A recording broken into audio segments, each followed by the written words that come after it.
조갑제 TV 시청자 여러분 안녕하십니까? 2026년 1월 4일 오후 1시 반입니다.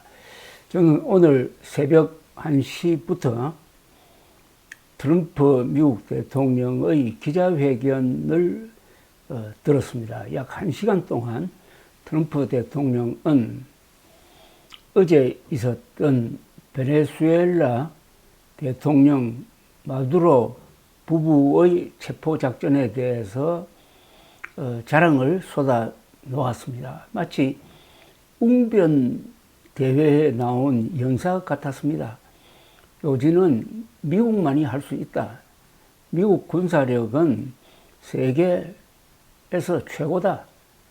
그러면서 내가 아니면 할 수 없었다 하는 이야기를 오랫동안 했는데, 그 다음에 나온 국방장관, 합참의장 그리고 국무장관이 차분하게 그 상황을 설명을 했습니다.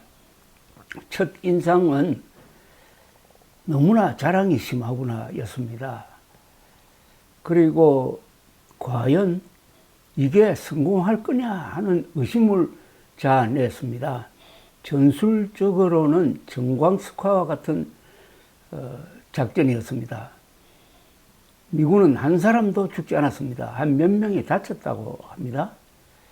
그리고 체포해 오는 데는 한 2시간밖에 걸리지 않았습니다. 지금 마두로는 뉴욕에 와 있습니다. 뉴욕에서 유치장에 지금 수감돼 있습니다. 그야말로 빛의 속도로 작전을 펼쳤고, 여기에 동원된 항공기, 전투기가 150대라고 합니다.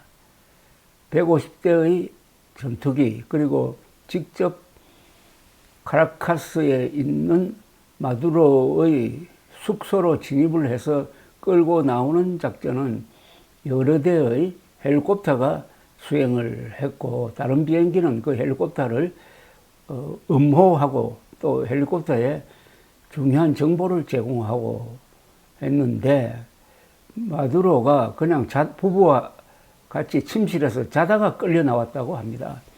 안전한 곳으로 대피하려고 했을 때는 이미 문 앞에 미군이 딱 붙이고 있어가지고 바로 체포가 되었는데, 이 설명을 들어보면은 정보의 승리입니다. 그러니까 마두로 정권 심장부에 미국 CIA의 첩자가 있었고 실시간으로 정보를 제공했다 하는 짐작을 하게 만들었습니다. 이런 작전을 할 수 있는 나라는 세계에서 미국밖에 없죠. 그리고 또한 베네수엘라와 같은 큰 나라의 주권국가의 대통령을 이런 식으로 체포라 할까요? 납치라고 할까요? 이런 작전을 할 수 있는 나라도 현재로는 미국밖에 없고, 이런 일은 지난 수십 년, 2차 세계대전 이후에는 처음 보는 현상입니다. 여기에 대한 어마어마한 앞으로 부담이 생길 것입니다. 어제 트럼프 대통령은 가장 중요한 이야기를 했습니다. 베네수엘라가 안정될 때까지 미국이 베네수엘라를 운영하겠다, 관리하겠다고 했습니다. run이란 말을 썼어요. run, R-U-N. 이건 일부 한국 언론은 통치라고 그러는데 통치는 아니고 run, 운영하겠는데, 지금 부통령이, 그러니까 마두로가 지명한 그 부통령이 우리한테 협조적이라고 했습니다만은, 부통령은 아주 강경하게 지금 대미 비난을 쏟아내고 있습니다. 그런 한편으로는 이번에 노벨 평화상을 받았던 마차도라는 여성, 이 사람 민주화운동가입니다. 여성은 베네수엘라 안에서 별로 신뢰를 받지 못하고 있다 하는 묘한 이야기도 했습니다. 그러면은 후계 정권을 요리하면서 잘해보겠다 하는 그런 복심을 드러낸 것 같기도 한데요. 또 석유 이야기를 많이 했습니다. 베네수엘라의 석유 자원은 거의 세계적입니다. 그런데 이게 지금 석유 채굴이라든지 정유 공장이 거의 다 문을 닫았는데, 다시 미국 회사가 들어가서 석유 산업을 일으키겠다 아마 앞으로 베네수엘라의 어떤 재건이라고 그럴까요? 개발의 그 키워드는 석유 자원이 되겠습니다. 여기에 대해서는 마두로도 환영한다고 했습니다. 그래서 요걸 매개로 해가지고 앞으로 베네수엘라 재건 작업에 미국이 참여하고 그 수익금으로 베네수엘라 국민들을 부자로 다시 만들겠다, 이런 이야기를 했던 것입니다. 그런데 과연 그렇게 잘 될 거냐 하는 것은 정말 예단하기 힘든데, 역사적 교훈을 짚고 본다면은 트럼프는 성공 가능성보다 실패 가능성이 더 많습니다. 미국은 외국을 침공해가지고 정권을 무너뜨리는 데는 잘 하는데, 아프간 때도 그랬고, 이라크 침공 때도 그랬고, 리비아에서 카다피를 몰아낼 때도 그랬는데, 그 뒷감당을 하기가 참 무능합니다. 결국 아프간에서는 정권을 무너뜨렸지만은, 탈레반 정권을 무너뜨렸지만은,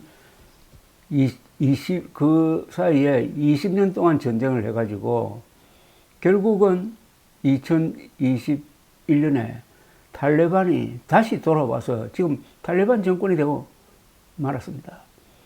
이라크에서도 2003년에 침공을 했지만은 한 달 만에 사담 후세인 정권을 무너뜨렸지만은 곧 내전으로 들어가서 10년 동안 미군이 거기에 발이 묶였습니다.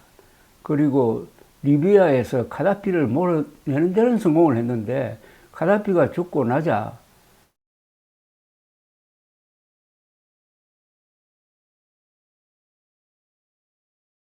리비아는 분열되어 가지고 그 전보다 더 못해지고 말았습니다. 국가가 망가지고 말았습니다. 차라리 카다피가 독재를 하더라도 그때는 질서가 유지되었다, 과거가 좋았다는 이야기까지 나오고 있는 것입니다. 이런 걸 감안한다면 과연 트럼프의 이 화려한 전술적 성공이 화려한 전략적 성공으로 이어질 수 있느냐 하는 데는 의문이 더 많이 생긴다는 이야기죠. 또 하나 중대한 지금 문제가 있습니다. 우선 미국 국내적으로는 이게 군사 행동을 미국 의회의 동의 없이 한 것은 이건 명백한 헌법 위반이다 하는 이야기가 나오고 있고, 국제법도 위반했다는 겁니다. 이건 뭐 명백합니다. 국제법 학자가 있으면은 이런 일은 도저히 허용될 수 없다고 판단을 내릴 겁니다. 주권 국가의 지도자가 독재자라고 해가지고 그냥 납치해 오듯이 하는 만약 행동을 허용을 한다면은 이 강한 나라 옆에 있는 작은 나라는 살 수가 없습니다.